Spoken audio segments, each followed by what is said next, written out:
na nga ang gumagawa ng mali, mamasamain pa nila kapag pinuna ng ating panig, ng ating gobyerno, tayo pa ang may kasalanan at sila pa ngayon ang biktima. Classic gaslighting behavior po yun. Napaka negative na psychology yan kung sa individual na tao po or kung sa interpersonal na mga relasyon. And dapat huwag gagawin yan, huwag gagamitin yung ganyang cheap tactic nila. Lalo na po sa foreign relations, lalo na kung totoong gusto nilang lutasin natin ng maayos ang hindi maliit, kundi napakalaking problema nito, Mr. President. Mr. President, sa tanong ko po kanina kung ikinukonsulta ni Ginoong Tariela sa DFA ang kanyang mga ginagawa at pagpapahayag sa publiko, at ang sinagot po ay siguro naman po maaari sapagkat yung pong presumption of regularity. Alam po ninyo, nakausap ko ang mismo ang Secretary of the Department of Foreign Affairs. Hindi po siya nakikipagkonsulta. Sa totoo lang, sa tansya ko po nung nag-uusap kami, ayaw din po ng DFA yung ginagawa ni Ginoong Tariela. Nahihirapan nga po sila. Yun ang pagkakasabi sa akin. Dahil imbes na makatulong sa kanilang gawain at sa kanilang responsibilidad na panatilihin natin, yung gawin ba nating kahit na medyo mahirap. Ang sabi ko nga sa Chinese Ambassador, Mr. President, alam kong mahirap ang kalagayan natin. Pero kung papayag ka na ikaw baka ako naniniwala na pwede tayo magsimula na ang lahat ng isipin natin, lahat ng gawin natin ay mga bagay na pwede natin pagkaintindihan. Pwede tayong magkasundo. Doon tayo mauna. Iyan ba naniniwala ka? Naniniwala po sila, Mr. President. Kapag nagsimula tayo sa mga bagay na pwede natin pagkasunduan, halimbawa, sabi ko, yun na lamang ka akong mga isda. Alam ko, ako, ang isda. Walang may-ari yan. Common yan eh. Yan pwede nating pag-umpisahan sa pamagitan ng traditional fishing rights. Sapagkat yung prinsipyo niyan, sabi kong ganyan, although it is covered by international law, hindi ka ako pinag-uusapan dyan ng teritoryo. Kasi kapag ka ang pag-uusapan, napunta na sa teritoryo, problematic na eh. Pero pag-usapan muna natin ang mga isda. Sabi ko sa kanya, Sir President, nagawa ninyo sa Vietnam, nagkaroon kayo ng gulo dyan. Pero bakit nyo nagawa? Nagkaroon kayo ng agreement na partisyon nyo ang isang sukat ng karagatan doon sa Tonkin Gulf sa Vietnam.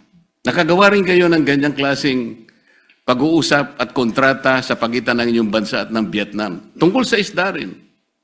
At kahit maigting ang labanan ninyo sa pagitan ng, ng Japan at ang bansa ninyo, nagawa nyo rin sa Japan. Ibig ko sabihin, meron tatlong pangyayari dito sa panig ng ating mundo na nagawa nating ayusin kahit isda lang ang pinag-umpisahan natin. Hindi ba natin pwedeng gawin dito sa ating bansa? Sabi niya, pwede. Kaya lang, pakaiwasan naman natin itong ganito kasi, sabi niya. Kami naman nakahanda naman kami. At alam ko, Mr. President, nabasa ko sa dyaryo kaninang umaga, 17 yata sa ating mga fishermen ang kanilang sinalba. Mga bagay na pwede naman nating pasalamatan din sila. Kasi po kung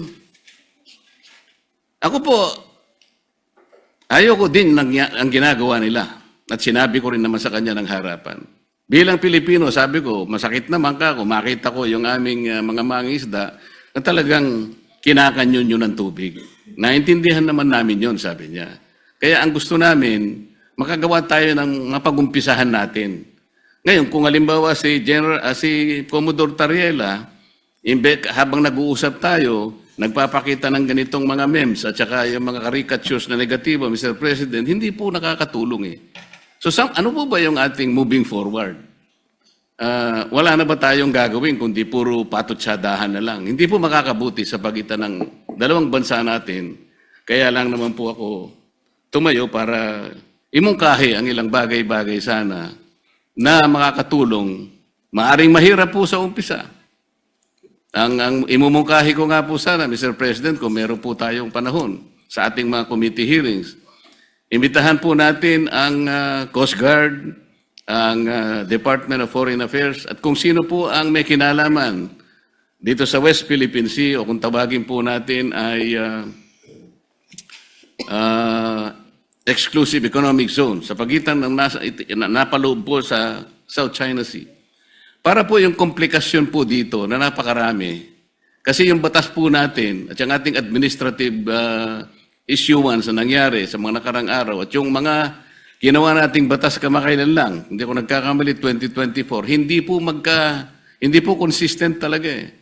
Lilitaw po meron tayong mga bansa, meron po tayong mga features na inoccupy natin. Labas po sa ating exclusive economic zone. Ipakikita po natin yun. Kasi kung wala tayong masusing pag-aaral, nababanggit ko nga po kung minsan, Mr. President, hanggang ngayon, wala po talagang malinaw na coordinates kung ano ba talaga ang pinaka-area ng ating West Philippine Sea o exclusive economic zone. Siguro magsimula po tayo doon kasi yung iba, misinformation na po yung lumalabas eh.